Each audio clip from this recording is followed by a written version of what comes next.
성의 지금과 나사 주님의 형상 임치소서.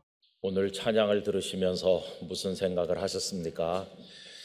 우리는 힘도 능력도 지혜도 부족하고 우리는 아무것도 할 수 없음에도 불구하고 우리의 힘으로 하려고 했던 그때가 있었는데 이제 그때는 하나님의 은혜 가운데 다 지나가고 오직 주님만 의지하고 주님께서 일하시는 영광스러운 모습을 보게 되는 줄로 믿습니다.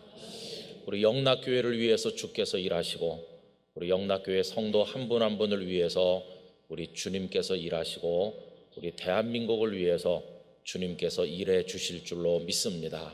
여러분, 주님이 보혈로 값을 지불하시고 사신 교회가 또 성도들이 자꾸만 위축되고 욕을 얻어먹는 게 그게 하나님께서 원하시는 바이겠습니까? 결코 그렇지 않습니다. 여러분, 이건 다 우리의 책임이고 우리의 잘못이지 하나님께서 원하시는 바가 아닙니다. 하나님께서는 우리들을 오히려 복되게 하시기를 원하십니다. 우리를 잘되게 하시기를 원하십니다. 하나님께서는 우리를 위해서 축복과 부흥의 가나안을 준비하고 계신다고 저는 믿습니다. 그런데 우리는 그 가나안을 바라보기만 할 뿐 건너가지 못하는 채 이쪽에 힘이 다 빠져서 위축된 채로 가나안 이렇게 하고만 있는 연약한 모습이 아닌가 생각이 됩니다. 우리 앞에는 가나안에 들어가지 못하게 만드는 이 부끄러운 요단강이 흐르고 있어서 가나안을 쳐다만 보고 있는 형국이 아닌가 생각을 하는 겁니다. 그래서 많은 사람들이 한국 교회와 성도들이 어떻게 이 우리를 가로막는 요단강을 넘어서 축복과 부흥의 가나안에 갈 수 있을까를 두고 많은 해법을 이야기합니다.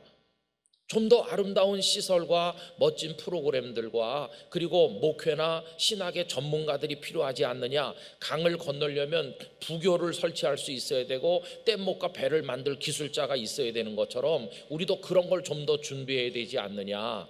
이렇게 말씀하는 분들이 있지만 여러분, 저는 그렇게 생각하지 않습니다. 이미 한국 교회는 목회나 신학이나 많은 전문가들이 계시고요, 아름다운 예배당들이 있고요, 그리고 기독교 언론 많은 전파들을 내보내고 있고 기독교 출판물들이 홍수같이 쏟아지고 있습니다. 그런 게 부족해서 안 되는 게 아니라고 저는 생각합니다. 여러분, 예전에 한국 교회가 민족의 견인차 역할을 하고 부흥할 때를 생각해 보시기 바랍니다. 그때는 목회자 숫자가 너무 적었고 목회자들도 배움이 부족해서 그저 중고등학교도 제대로 못 다니고도 어렵게 목사님 되신 분들도 있을 만큼 배움도 부족하고, 그리고 목사님이 없으니까 전도사님이 담임교육자가 되기도 하고 그도 없어서 집사님들이 설교를 하며 교회를 꾸려가는 때도 있었고요, 한 교육자가 여러 교회를 설교해서 맡는 적도 있었고, 교회는 가난해서 예배당 천장에서는 비가 새고 마룻바닥은 삐그덕댈 때가 많이 있었는데 그래도 그때 교회는 힘이 있었고 새가족이 날마다 와서 등록을 했고 부흥했고 그리고 세간에서 존경과 칭송을 받던 때가 있질 않았습니까? 그래서 저는요, 우리가 무슨 부교 전문가, 뗏목 전문가 있어야 되듯이 그런 걸 많이 만들고 양성해내야 되는 게 아니라 요단강을 건너는 데는 또 다른 비결이 있어야 된다고 생각합니다. 요단강을 건너게 만들어주는 어떤 영적인 것이 우리에게, 더 본질적인 것이 우리에게 있어야 된다고 저는 믿고 있습니다. 그게 도대체 뭘까요? 우리로 하여금 이 요단을 건너서 축복과 부흥의 가나안에 입성할 수 있도록 만들어줄 수 있는 그 영적 전략이 도대체 뭘까? 저는 그거를 오늘 읽은 본문에서 발견할 수 있다고 믿습니다. 여호수아 3장은 이스라엘 백성이 요단강을 건너서 젖과 꿀이 흐르는 가나안으로 첫 발을 내어 디디게 되는 이야기를 보여주고 있습니다. 여러분, 이때 이스라엘은 두 가지 기류가 겹치고 있던 어려운 때입니다. 한쪽에서는 모세가 세상을 떠나셨고 새로운 지도자 여호수아가 등장했지만 아직 신뢰가 가지 않고 누가 우리를 가나안으로 데려갈 수 있을까 하는 큰 슬픔과 절망이 한쪽에 있었고, 또 한쪽에서는 그래도 저기 가나안 땅, 수백 년 기다리던 땅이 우리 눈앞에 있지 않느냐, 기대와 설렘이 한쪽에 있어서 이 두 가지가 겹쳐지고 있는 때였습니다. 잘하면 가나안 시대를 여는, 새 시대를 여는 역사가 펼쳐질 것이고, 잘 못하면 그냥 주저앉을 수도 있는 기로에 그들이 서 있었던 것입니다. 그럼 어떻게 됐나요? 그들은 여호수아와 함께 요단을 건넜고 가나안에 들어가서 이스라엘 역사 새로운 지평을 열게 된 것을 우리가 잘 알고 있지 않습니까? 수백 년 기다리던 젖과 꿀이 흐르는 가나안에 입성하는 데 성공하게 되어서 이스라엘 역사의 분수령을 맞이하게 되었습니다. 여러분, 그들은 그러면 어떻게 그 요단을 건넜습니까? 뗏목을 설치했나요? 아니면 부교를 놓았습니까? 배를 만들었습니까? 그런 거 아니었어요. 그런 어떤 통상적인 상식적인 노력을 통해서 요단을 건넌 게 아니었어요. 평소 같으면 요단은 그저 요 정도 차던지 더 물이 내려갈 만큼 강이라고 할 수도 없었지만, 이스라엘이 거기 도착했을 때는 마치 우리나라 하천이 장마 후에 막 뚝까지 불어 넘치는 것처럼 그 당시 그러하였습니다. 여호수아 3장 15절에 보면 요단이 곡식 거두는 시기에는 항상 언덕에 넘치더라 그랬죠. 이 창일하게 흐르는 이 강을, 그 소떼 양떼를 다 거느리고 수백만이 어떻게 건넜을까요? 여러분, 그것은 그 누구도 상상도 생각조차 할 수 없는 놀라운 기적의 방법으로 그들은 요단을 건넜습니다. 어떻게 해요? 강바닥을 발로 밟고 건너는 기적을 그들이 경험하게 된 것이었어요. 여러분, 이에 관해서 15절부터 17절까지 잘 나와 있죠. 요단이 곡식 거두는 시기에는 항상 언덕에 넘치더라.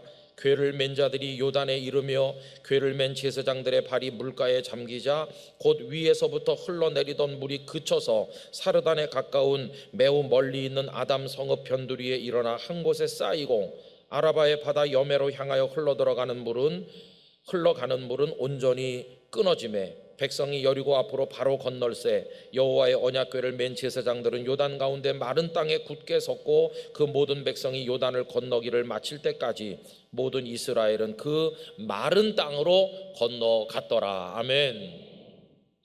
그 물을 하나님께서 멈춰 세우셨어요. 그래서 마른 땅을 밟고 건너듯이 나중에 보면 강 바닥에서 12지파를 위한 돌 12개를 들고 나갈 만큼 마른 땅으로 요단강을 건너는 기적을 그들이 경험하게 된 것이었습니다. 여러분, 어떻게 이렇게 됐나요? 하나님께서 그들에게 큰 선물을 주신 겁니다. 그냥 평범한 방법으로 건네기를 원하지 않으셨고, 특별한 선물의 방법으로 기적으로 그들을 건네주기를 하나님 원하셨습니다. 여러분, 이것은 여호수아에게 큰 선물이었습니다. 모세가 세상 떠나신 다음에 나같이 연약한 사람이 모세의 뒤를 이어 백성을 인도할 수 있을까 굉장히 좌절하고 두려워했었는데, 모세 당시에는 홍해를 그렇게 건넜는데 이제 하나님의 방법으로 요단을 건너고 나니까 여호수아의 마음에 하나님께서 모세와만 함께 하시는 게 아니라 부족한 나와도 같이 하시는구나, 그걸 알게 됐을 때 강하고 담대하게 되고 백성 앞에 존귀하게 보이게 된 것이니 얼마나 큰 선물입니까? 여러분, 오늘 본문 아래쪽에 7절을 가서 보면 이런 말씀이 있죠. 여호와께서 여호수아에게 이르시되 내가 오늘부터 시작하여 너를 온 이스라엘의 목전에서 크게 하여 내가 모세와 함께 있었던 것 같이 너와 함께 있는 것을 그들이 알게 하리라. 아멘. 저는 영락교회 목사로 오면서 이 말씀을 하나님께서 저에게 이루어 주시기를 기도하였습니다. 하나님, 저와 같이 계셔 주셔서 우리 영락의 성도들과 요단강을 건널 수 있게 하여 주시옵소서, 그런 기도를 드렸었습니다.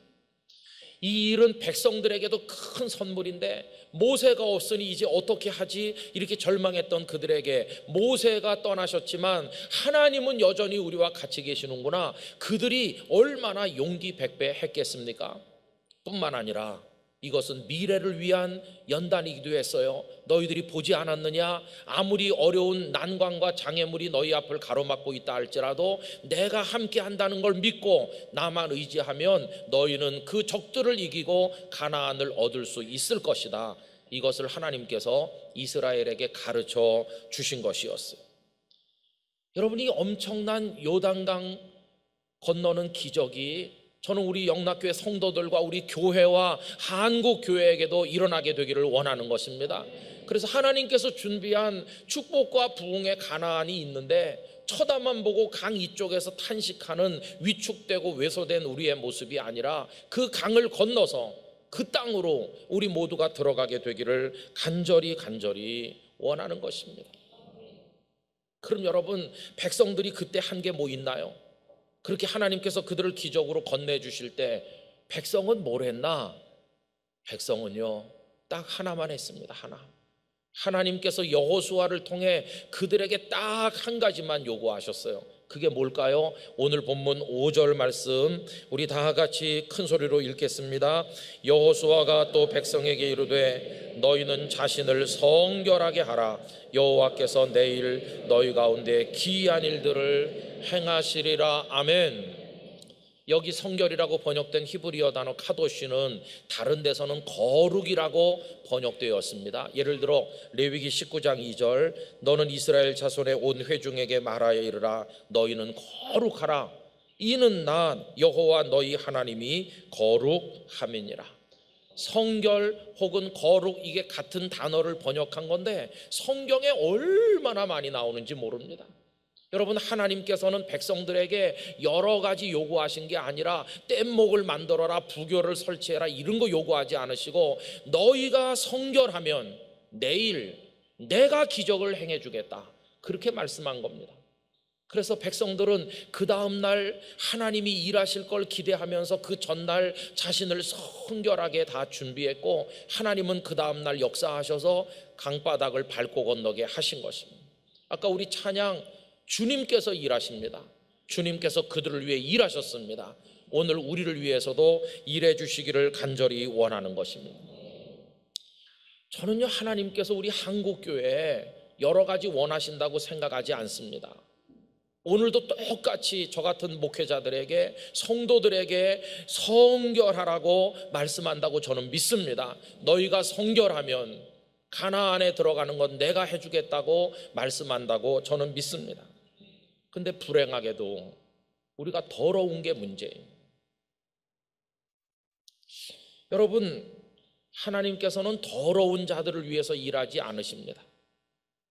하나님 그분이 거룩하기 때문에 거룩한 자를 사랑하시고 거룩한 자 속에서 역사하시고 그들을 도우시는 하나님이십니다. 거룩은 하나님의 백성이 이 땅에 존재하는 양식이면서 세상과는 구별되게 만들어주고 하나님과는 소통하여 하나님의 사람이 되게 만들어주는 거, 그게 바로 거룩인 것입니다. 그래서 여러분, 우리들은 거룩해야 됩니다. 성도라고 할 때 그 성자가 거룩하다는 거 아닙니까? 거룩한 백성인 것입니다. 여러분, 우리가 거룩하면 하나님께서 한국교회를 위해서 일하시고 우리를 위해 일하실 줄로 믿습니다. 우리는 아까 찬양처럼 힘도 지혜도 능력도 부족합니다. 그러나 내가 거룩하면 하나님이 내 속에서 역사하기 때문에 하나님의 능력이 우리 능력이 되는 것이니까 성결이 곧 능력이 되는 것입니다. 하나님의 뜻은 우리가 거룩해지는 겁니다.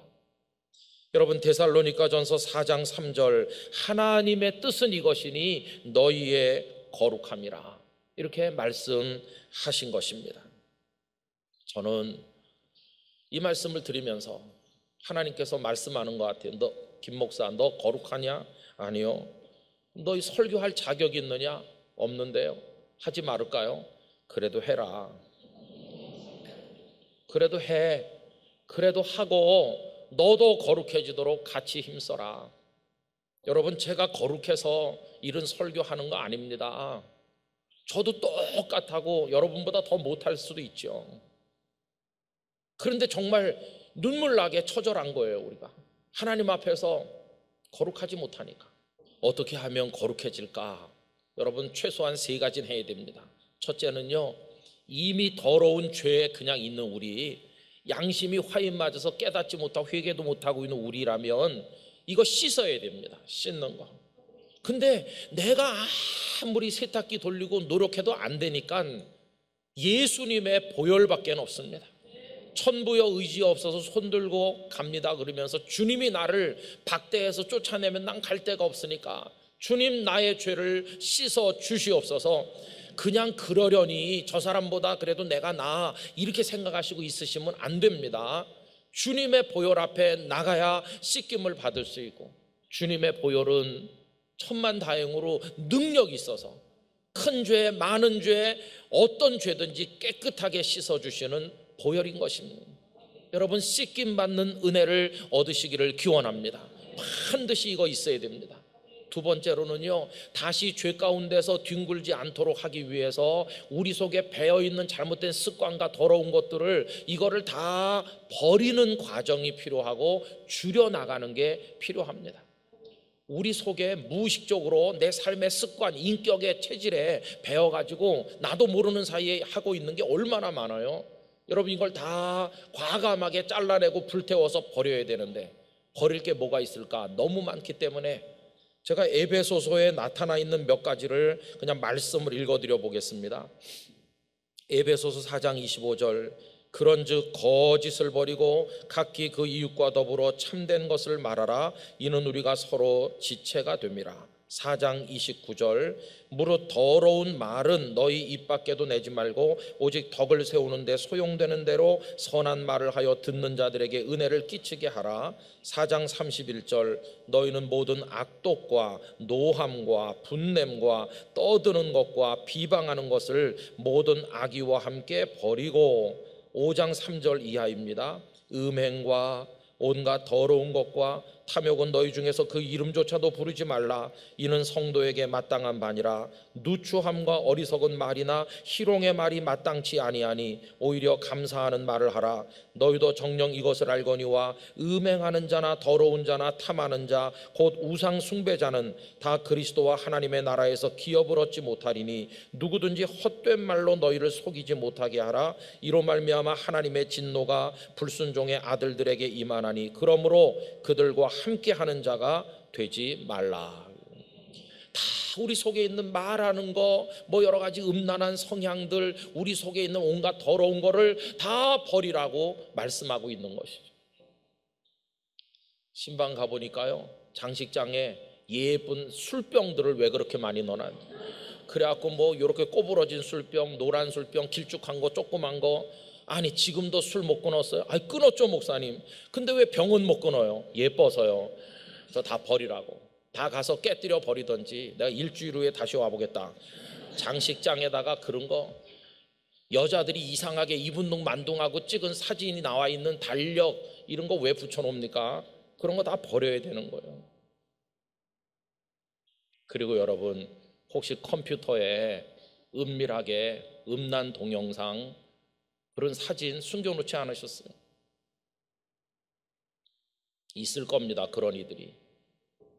신학생들도 있더라고요. 그런 거 다 버려야 되는 거죠. 그 다음에 말이 거칠어가지고 그냥 막 이렇게 욕설 비슷하게 저속하게 비속어를 막 나도 모르게 쓰는 거, 분노, 혈기. 저도요, 이게 혈기가 안 죽어가지고 이렇게 확 하면은 결국은 피가 나잖아요. 상처. 시간이 많이 지나도 이게 흉터는 남는 거예요. 이러지 말아야 되는데, 온유하고 겸손해야 되는데, 그거 우리 다 그냥 있잖아요. 부정한 생각들, 그런 거 다 버려야 되는 것이죠. 그냥 있으면 회개해도 똑같은 죄를 또 반복할 테니까. 거기다가 신문도요, 그냥 중요 제목만 보면 되지 첫 글자부터 마지막까지 막 이렇게 다 외우듯이 읽을 필요 없잖아요. 그 다음에 인터넷 검색 너무 많이 할 필요도 없고, 스마트폰은 나의 주님이시니 그러면서 계속 이렇게 보고 너무 그거 그럴 필요가 없잖아요.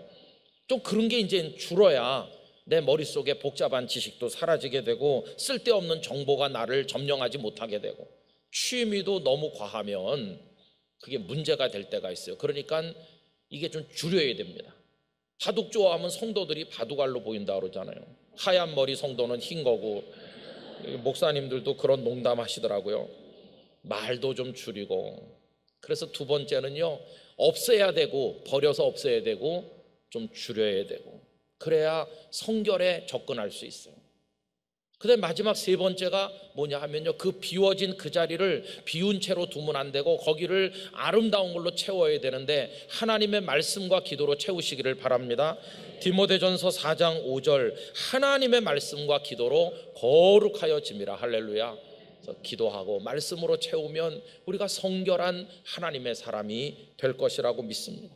그러면서 적극적으로 하나님의 뜻을 따라 살아가시길 바라는데, 여러분 잘 아시는 로마서 12장 1절과 2절, 그러므로 형제들아 내가 하나님의 모든 자비하심으로 너희를 권하노니 너희 몸을 하나님이 기뻐하시는 거룩한 산 제물로 드리라. 이는 너희가 드릴 영적 예배니라. 너희는 이 세대를 본받지 말고 오직 마음을 새롭게 함으로 변화를 받아 하나님의 선하시고 기뻐하시고 온전하신 뜻이 무엇인지 분별하도록 하라. 이 세대가 어떻게 흘러가든지 너는 따라가지 말고 그들과 떨어서서 하나님의 뜻이 뭘까 생각하며 그렇게 구별된 삶을 살으라고 우리에게 당부하고 계십니다. 제가 영남신학대학교 가서 신학생 1000명 사경회를 끝나는 날 학생들에게 말했습니다. 여러분 다 교회 가면 전도사님이고 그런데 여러분이 거룩하지 않으면 어떻게 학생들이 거룩하겠냐. 여러분이 거룩해져야 미래 주인공들이 거룩해지지 않겠냐. 여러분들도 회개할 거 있으면 회개하고 거룩하게 하라고 그랬더니 학생들이 이거 어디서 구하냐고요. 그래서 제가 보혈을 상징하는 빨간색 1000개를 만들어서 선물로 보낸 적이 있었는데 우리 영락교회는 너무 성도가 많아갖고 이게 네, 여러분 저렇게 한다고 뭐 거룩해지겠어? 맞습니다. 이거 한다고 거룩해질 것 같으면 다 거룩해졌죠. 근데요, 저는 믿습니다. 한국교회가 이렇게 된 게 거룩을 상실했기 때문이라고 생각합니다. 우리가 거룩한 성도가 되고 영락교회가 거룩한 교회가 되면 하나님은 요단강 건너게 하실 겁니다. 축복의 가나안으로 이끌어 주실 것입니다. 교회가 거룩하기를 주님이 얼마나 원하시는지 아세요? 여러분 에베소서 5장 26절 27절입니다. 이는 곧 물로 씻어 말씀으로 거룩하게 하사 깨끗하게 하사 거룩하게 하시고 자기 앞에 영광스러운 교회로 세우사 티나 주름 잡힌 것이나 이런 것들이 없이 거룩하고 흠이 없게 하려 하십니다. 우리 주님은 교회가 흠도 티도 없는 거룩한 교회가 되기를 너무너무 원하시는데 우리들의 교회가 그렇지 못한 걸 생각하니까 눈물이 나는 것이, 우리 개인도 우리 교회도 거룩해지기를 원합니다. 사순절 첫 주일인데 거룩을 결단하기 너무너무 좋은 주일 아닙니까? 여러분 절제를 위해서 건강한 분은 하루 한 끼 정도 금식하는 거 멋진 일 아닙니까? 그러면서 내 영혼을 거룩하게 하기 위해 연단하는 것입니다. 그리고 내가 예컨대 5,000원짜리 밥을 사 먹는다고 하면 금식했으니까 5,000원 저축하고 또 금식했으면 저축하고 사순절 끝난 다음에 이걸로 선한 일을 해보세요. 내 삶이 달라질 것입니다. 어디다 써야 될지 모르는 분은 교회에다가 사순절 감사 금식 헌금이라고 드리면 나중에 모아서 선교하는 데 써도 되고, 여러분 어떻게 하든지 간에 우리를 채찍질하고 연단하면서, 그래서 저는 오늘 이 예배 참석하고 나가는 영락의 모든 성도들의 가슴 속에 거룩하고 싶습니다. 이게 여러분의 가슴에 꽉 박히길 바랍니다. 내가 말도 거룩하게 해야지, 생각도 거룩하게 해야지, 내 생활 습관도 이제는 좀 거룩하게 해야 되겠다. 그래서 주님 앞에 부끄럽지 않게 해주세요. 여러분 그런 소원을 가지고 나가셔서 여러분을 도우실 성령님을 의지하고 영적 싸움의 승리자가 되시기를 바랍니다. 그래서 우리도 요단강 건너는 축복을 얻게 되기를, 그래서 저 부흥과 축복의 가나안에 서게 되기를 예수님의 이름으로 기원합니다. 기도하겠습니다.